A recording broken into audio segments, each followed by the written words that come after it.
Hey all, welcome back to the channel. Today we're fishing the lake we fished last time. Strategy was pretty much the same. Start fishing docks. The first dock I pulled into, I got hooked up. Pretty decent sized fish. So I got really excited that fish around the dock. There's a whole stretch in front of me that I'm gonna fish right now. Fish, man.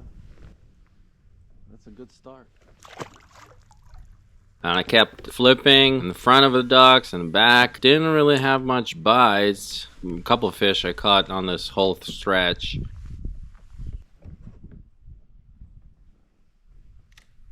It was pretty much smaller fish. The fish were everywhere from a few feet to up to like 20 feet. Mostly they were related to either a dock, the structure around the dock, sunken wood, trees under these docks. Number 2. The time went on and I kept flipping, I kept fishing these docks. Didn't really have any more bites until got to this obvious spot. There's a huge log right behind the docks. Figure it would be some fish.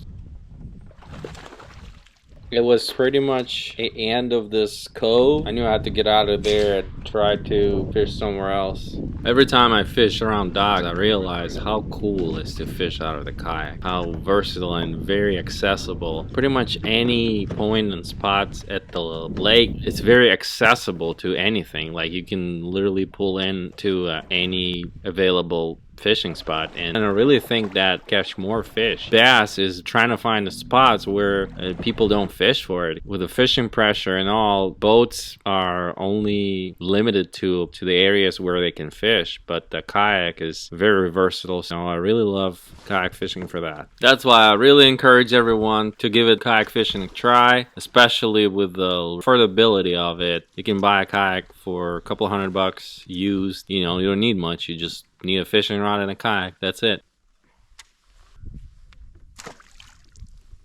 So I made my way back to the main lake. Eventually I went south of the area I was at, and there was a pretty good channel swing bank stretch that led to a point. Started fishing in like 10 feet of water, just throwing crankbait. I noticed on my side scan just stretch of rocks in like 20 feet of water, and I didn't get really any bites fishing less than 10 feet of water. So as soon as I saw another stretch of these rocks, I threw a football jig in there, and right away I got hooked up. I caught a couple more fish. This kind of shows that side scan is really underutilized tool for me. I only had side scan for a year now. Never used it before. This year is learning how to use my electronics, including live scope, side scan. Actually noticing that I do find fish more often using side scan, especially if it's offshore fish.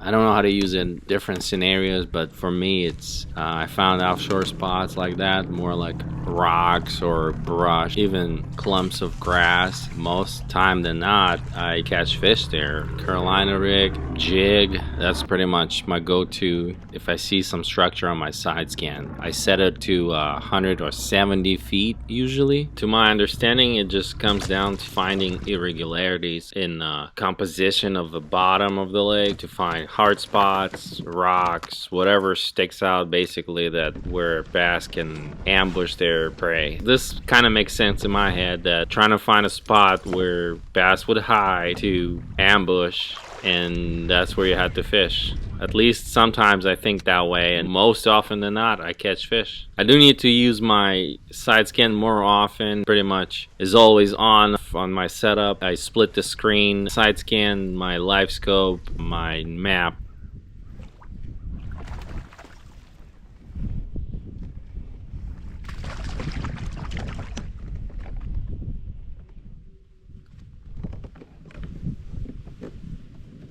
Good fish right there.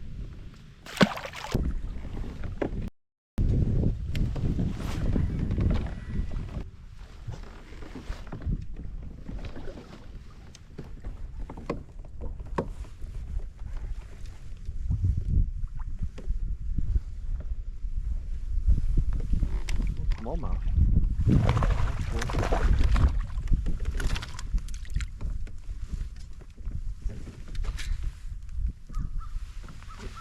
That's a nice smallmouth, man.